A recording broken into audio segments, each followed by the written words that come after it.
नमस्कार दोस्तों। महाभारत के बारे में तो हम सब जानते ही हैं, लेकिन महाभारत की कुछ घटनाएं ऐसी हैं जिसके बारे में बहुत ही कम लोग जानते हैं। वैसे ही एक ऐसी घटना है जिसके बारे में हमें पता नहीं है। वह है सूर्यपुत्र कर्ण और महाबली बर्बरीक के बीच घटित हुआ था युद्ध। महाबली बर्बरीक और सूर्यपुत्र कर्ण महान बलशाली थे और उनके पराक्रम के आगे देवता भी सर झुकाने के लिए मजबूर हो जाते थे। सूर्यपुत्र कर्ण के कवच और कुंडल को किसी भी अस्त्र और शस्त्र से भेदा नहीं जा सकता था। कर्ण के कवच और कुंडल के साथ कर्ण को पराजित करना असंभव था। इसके अलावा कर्ण के पास भगवान परशुराम के द्वारा दिया गया विजय धनुष भी था, जिसको धारण करने के बाद कर्ण को परास्त करना नामुमकिन था। तो वहीं दूसरी ओर बर्बरीक के पास ऐसे 3 बाण थे जिनके सहारे वह किसी भी युद्ध को पल भर में समाप्त कर सकते थे। एक दिन भीम, जो कि 10 हाथियों का बल रखते थे, उसे भी बर्बरीक ने देखते ही देखते पल भर में परास्त कर दिया था। और बर्बरीक एक ऐसे महान योद्धा थे कि आज भी लोग उन्हें खाटू श्याम बाबा के नाम से जानते हैं और उनकी पूजा भी की जाती है।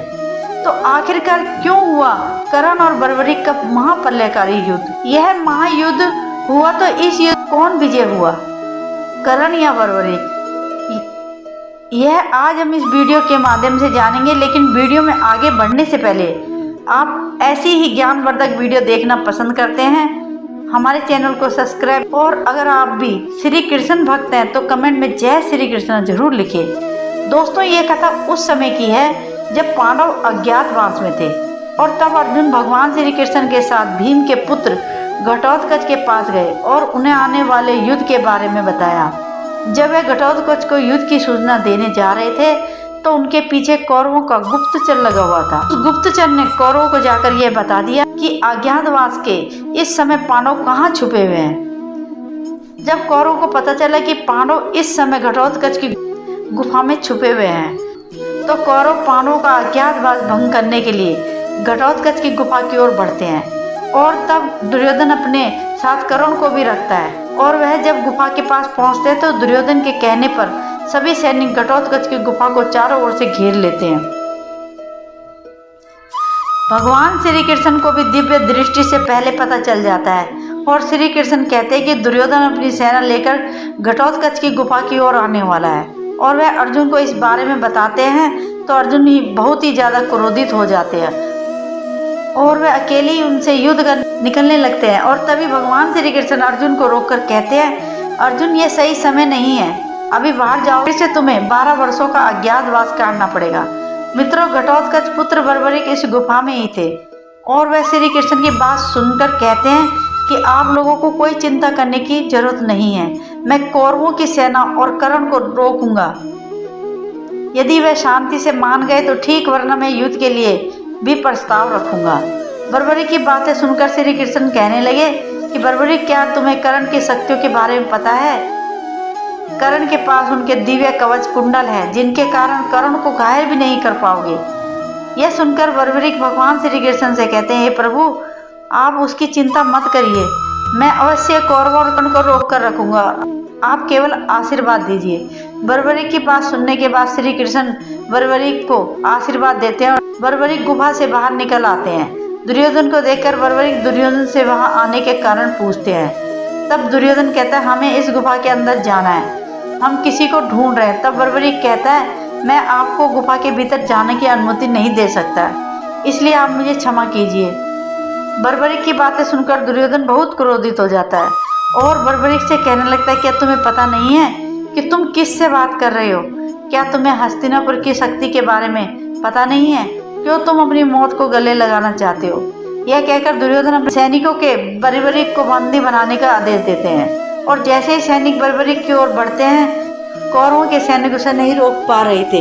तभी कर्ण बर्बरीक के सामने आकर कहते हैं, हे बालक, हमें इस गुफा में प्रवेश करने दो, नहीं तो मैं तुम्हें यमलोक पहुंचा दूंगा। आप भी प्रयास करके देख सकते हैं।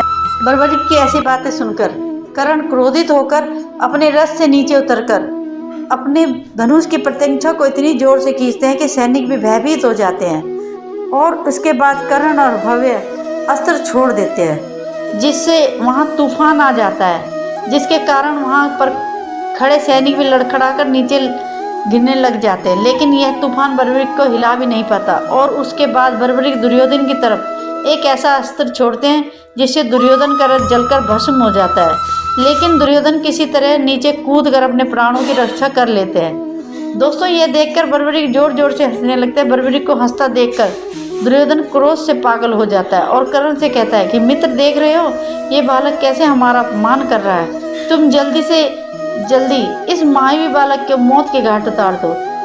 तब बर्बरीक की ओर कर्ण सैकड़ों एक साथ तीर छोड़ता है, लेकिन बर्बरीक ने बड़े ही आसानी से कर्ण के सभी बाणों को एक एक करके नष्ट कर देते हैं।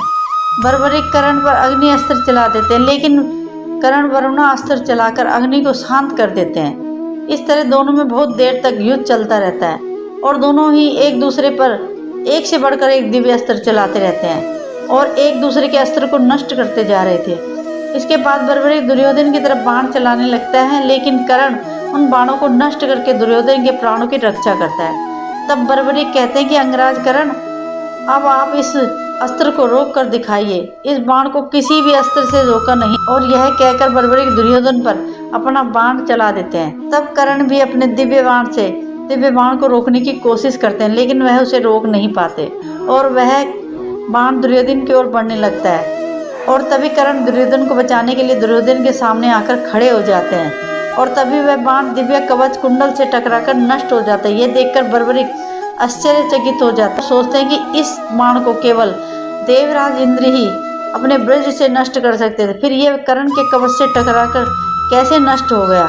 यह देखकर दुर्योधन जोर जोर से हंसने लगता है और बर्बरीक से कहता है, बालक, कर्ण का कवच अमृत से बना हुआ है। तीनों लोगों में कोई भी ऐसा शस्त्र नहीं जो इसे बेच सके।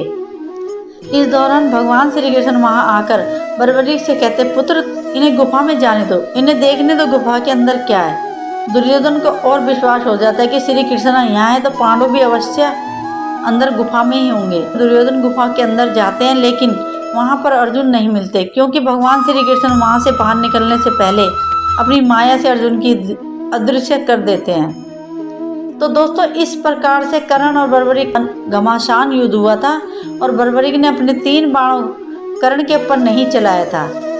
और अगर कर्ण के ऊपर बर्बरीक अपने 3 अमोघ बाण कर्ण के कवच के ऊपर चला देते तो क्या होता।